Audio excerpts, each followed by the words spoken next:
Hey everybody, welcome back to the MGS Paranormal YouTube channel.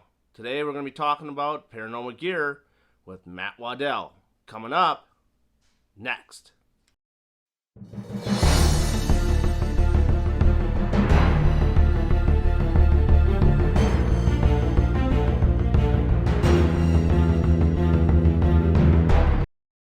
Hey everybody, welcome to the Paracuriosities YouTube channel along with MGS's YouTube channel. And today we're going to be discussing Paranormal Gear with Matt Waddell. So, hey Matt, how's it going? Hi, Darin. Thanks for having me on. And to start off, just want to have you tell us a little bit about yourself and about your paranormal team, and we'll go from there. Oh, I'm Matt Waddell. I'm a co-owner of Paranormal Buzz Radio, ordained minister, founder of Protecteorth Mysterial Research here in New Hampshire. Been investigating for about 7 years now. Been interested in paranormal and UFOs and all that stuff since I was a kid, so a few decades. Yeah, it's quite a more time than I have. I mean, investigating wise, me, I've done it for about a year and a half.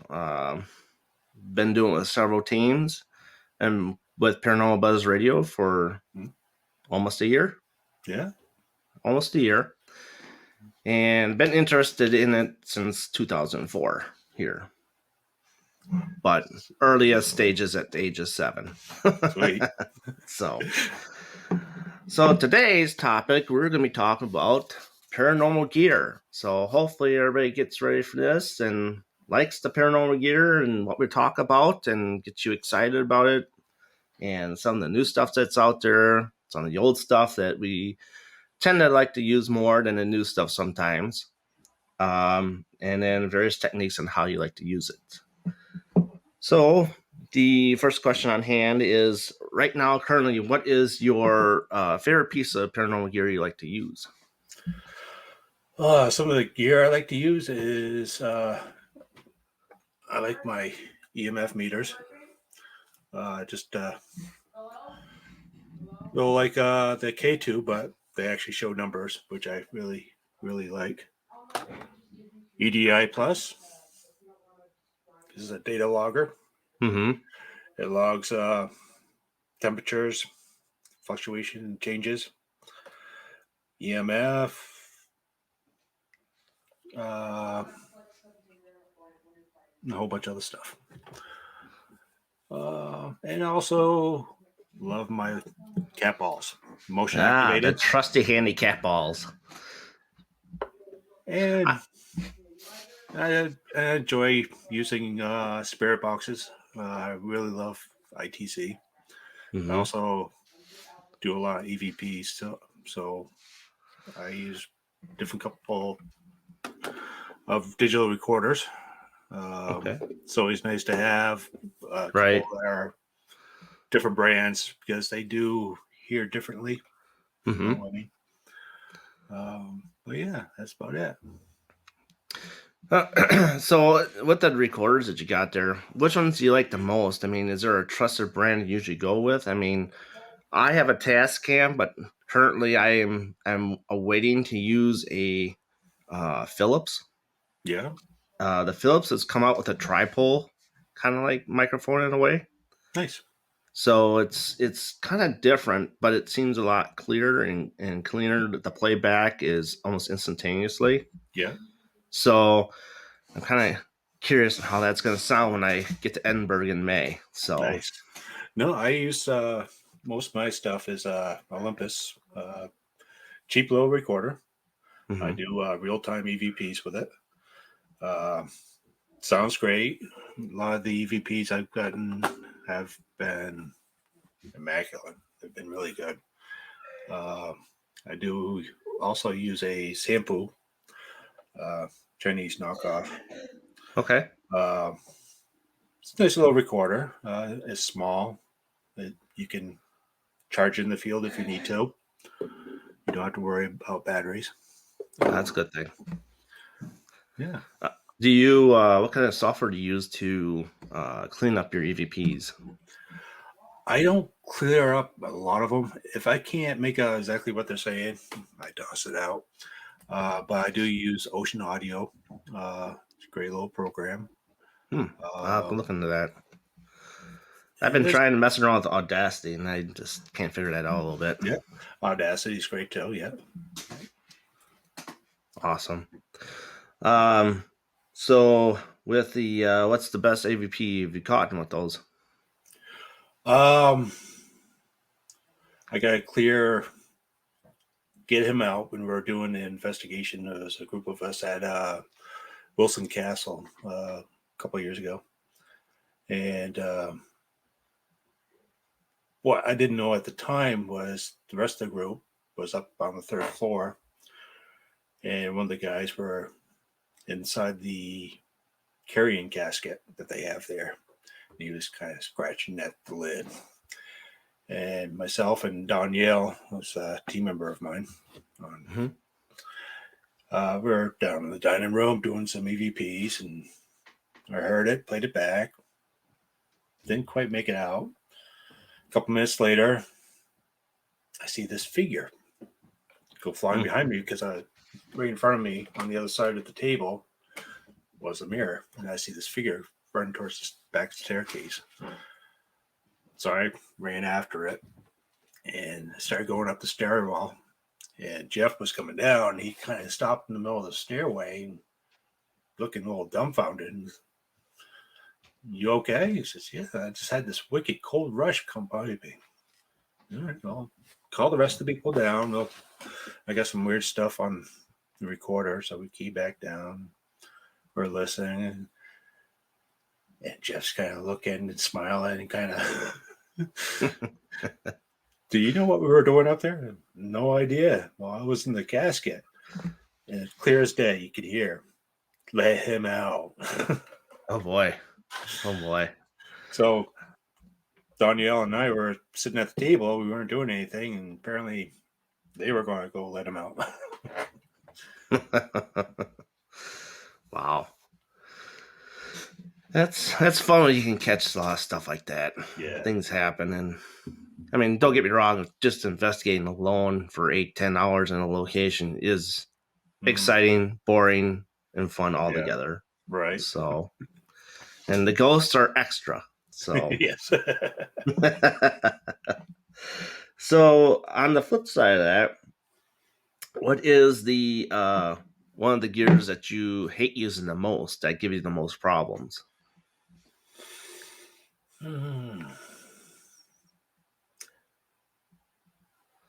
Probably the SLS camera. You get a lot of false positives. It's a nice piece of equipment if you set it somewhere and just let it do its thing. Mm-hmm. But if you get somebody carrying around, you pick up a lot of false positives with that. Has it got a great depth to it, and like it goes far? Yeah, it has a fairly good range. It's about 15, 20 feet. So, yeah. That's not bad. I suppose the clarity gets shaken up a little bit more if it goes up further. Yeah. I don't know. To me, with an SLS, I really don't trust it because I haven't been around it much. Mm-hmm. I mean, it's very little. Stick figures, I guess it just doesn't really. It don't mean much to me. I mean, Right. yeah, they make it look like they're on top of you, but it's like if you're not feeling it, but yet this thing is on Right. top of you, what good does that do you? And that's why pretty much whatever you use, you want to have some other piece of equipment kind of backing up what you catch. Like Mm-hmm. say if I did catch something on the SLS, I want to have a meter out there or the EDI, gathering data if there is actually a figure there. Mm-hmm. So yeah, it's always nice to back things up. Right. I mean, for me, I guess it's with the K2, you get a lot of false positives with the Yeah. K2. I mean, if you hold it really close to your phone, it's going to flash blank really fast. Yeah. And the same. Anything, And when if you move it real quick too, it also goes off. And yeah. I mean, it's the same thing, kind of like a REM pod, false yeah, positives with that. yeah. Yeah. As you can get really close, as my buddy Taylor Boggs has shown me, you can get really close if you go real slow with your hand and Yeah. almost touch it, and Right. then it'll go off. But if you go with your hand real fast next to it, it will Yeah. go off. So that's it kind of ruined the REM pod for me that I bought. And I'm like, really? Oh, come on. I just was so excited. I spent $35 on this thing. But it's still a nice piece of equipment to have that you can kind of set it off with some other equipment and kind of Right. let it do its thing. So yeah. Yeah. What I noticed about the REM pod too is that walkie talkies will set Yes. it off. Yeah. So if they're on the same channel band, they'll set that thing off. Mm. So I found that the hard way when I was at Melbourne. And it's like I clicked it to talk to REP, and I'm like, all of a sudden it's like the thing goes off, like, whoa, wait, what? Yes. Because I was in a room full of like 40 dolls, I think it was, by myself. Wow. And this thing goes off, like, yes, I got something going on. And I look at it all, don't you move. And then I clicked it again, and I was like, oh, Oh man. dang, it's a stupid walkie-talkie. So I was like, but it got my heart going enough. Yeah. So it's just one of those things you just gotta, it's like, Yeah. okay, Live and learn. live and learn next time. So, far as like tactical lights, do you use like infrared light when you go out and about, or is there a special light you like to use for night vision? I do use from Ghost Stop their lights that they have. Um, it has infrared, it has ultraviolet, plus a lot of the colored lights still, so which is kind of handy. Mm. Yes, I've seen that before. That's a nice piece of gear. In fact, I own one of those too as well. Now, is it important to have more than just one of those, or should you have multiple kind of lights like that to help you with the night vision, or is that kind of It blend in and depends. get to be too much? It depends on your budget. It's a nice thing to have, but you can also go on Amazon. I mean, Amazon has pretty much everything that you need. You can get infrared flashlights if you need them, violet flashlights, Hmm. depending on what kind of equipment you have. Right, right. But yeah, it's kind of keep it simple. Yeah, I mean, don't bother me. I'm just looking at my questions here. But yeah, having an investigation, you want to keep it as simple as possible. Yeah. You don't want to complicate yourself and Hmm. end up getting yourself hurt at the end. I mean, you don't Right. want to do that. So, let's see here. Yeah, okay. So we'll go with this one. What experiments have you done, and what experiments do you want to try? Um, I love the Estes method, sensory deprivation. Yep. Um, that's always fun. Always get weird results from that. Uh, I would definitely like to try out uh, a ghost helmet. Oh, the one that Yeah. Nick Roth did, right? Nick Groff and a few others. Yeah. Yep. Yep. Um, just kind of see how it relates to some place that is supposedly haunted. Okay. Oh, that's not bad. I mean, could be far more experiments that could be detrimental. I mean, have you tried water deprivation or something like that, like laying in water to see if something would? Because water is a natural energy. Yeah. Um, Um, it would be cool to try. A lot of places aren't set up for something like that, where mhm. you need a large tub or something like that. Right, Um, right. a lot of the places aren't heated, so cooler water would really suck. Yeah. Put yourself in an ice box, really. I mean, sitting like Yeah, those football players and chilling in the right. ice. Yeah, yeah, no thanks. I mean, probably at the end of the night, it'd be worth it. But yeah, I don't know. I suppose. I mean, have you like stepped down like some emptied swimming pools and haunted locations that maybe transpire some different activity? Uh, as far as water, no, not really. I mean, there's a few places I want to check out in 22. Actually, a couple islands off the coast of New England. Um, The so Island of the Dolls. no, no, Yeah, no, it's a no no for me. island of the no. No, there's a Isle of Shoals off the coast of New Hampshire, and a few off of Maine that I'd like to check out. So That's interesting.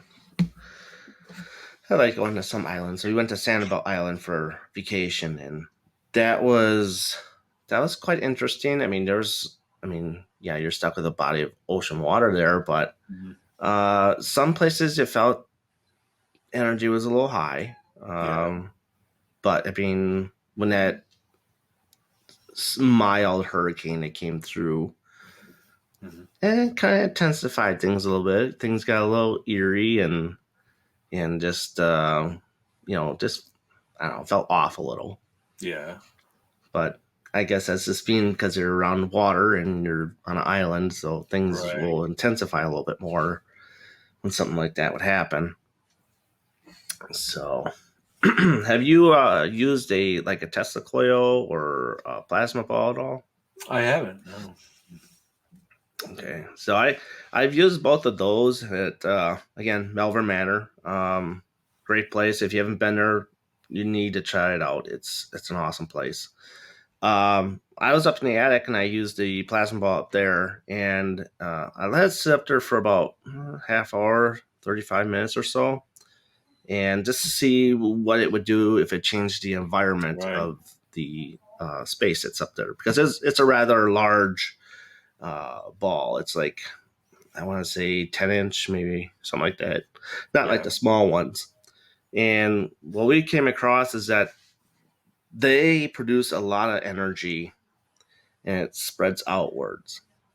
So Yes. it really, instead of being so close to itself, like a Tesla coil is kind of its base is more EMF detectable, Yeah. but it keeps the electricity more closer to itself. So basically, you have to get closer to it. Mm. With the plasma ball, you don't really have to be so close to it. You can really feel the effects of it Nice. after you're away for a while. You come up, and then the space has really changed a lot. Mm. Um, and we got some good audio clips of some uh, EVPs in the room by itself. Yeah. Uh, some shadow figures were kind of moving in and out, I believe. So Nice.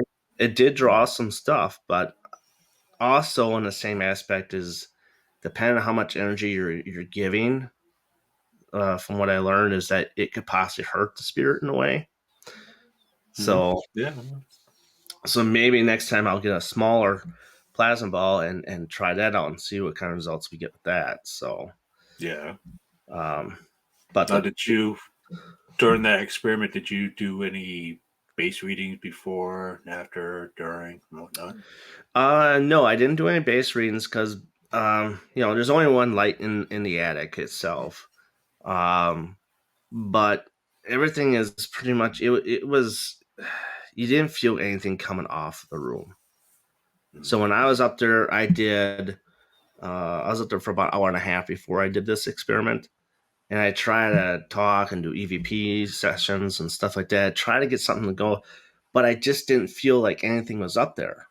Yeah. I wasn't getting any vibes. I wasn't getting any interaction. Nothing. I tried Mm. flashlights, just couldn't get nothing going. So I'm like, okay, well, it's because you know how this attic is from all these videos that you've seen online and people going up there.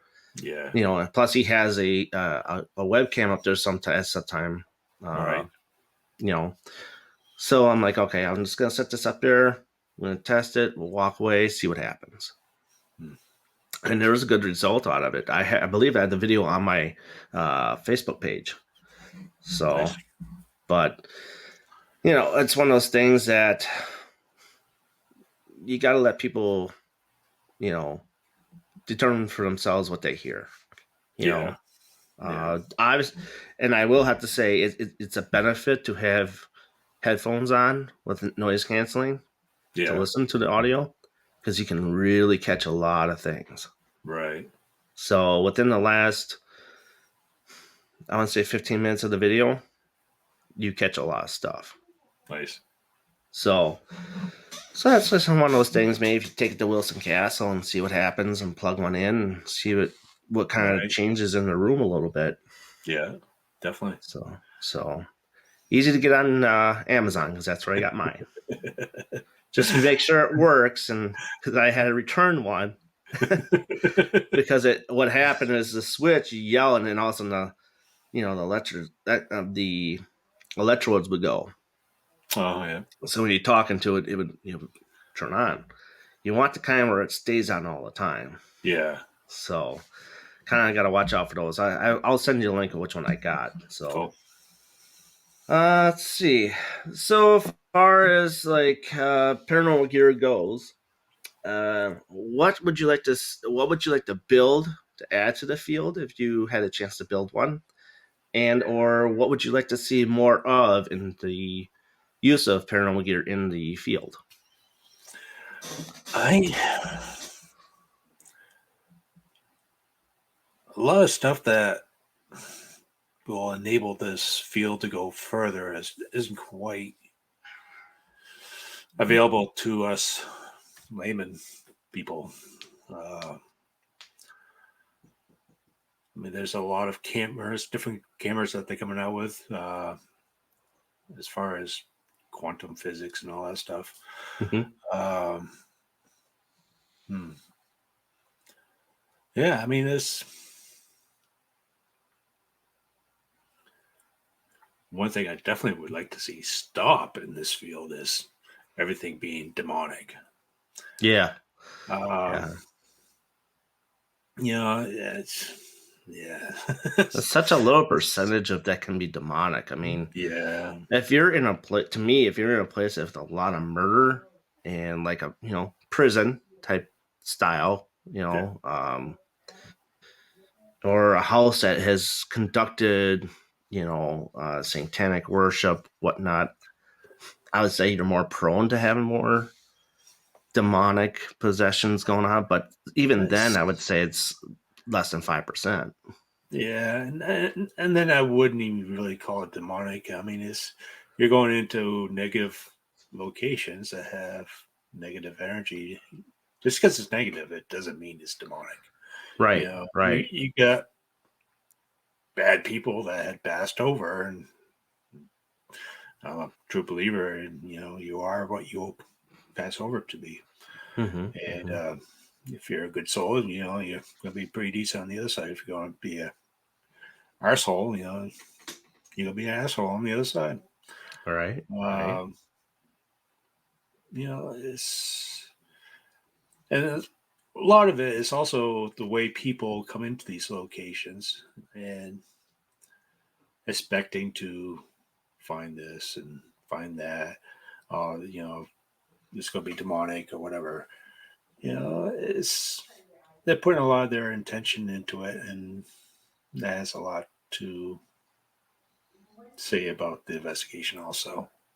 Yeah, I agree. I agree. I mean, it's what you put into is what you're going to get out of it. Yeah.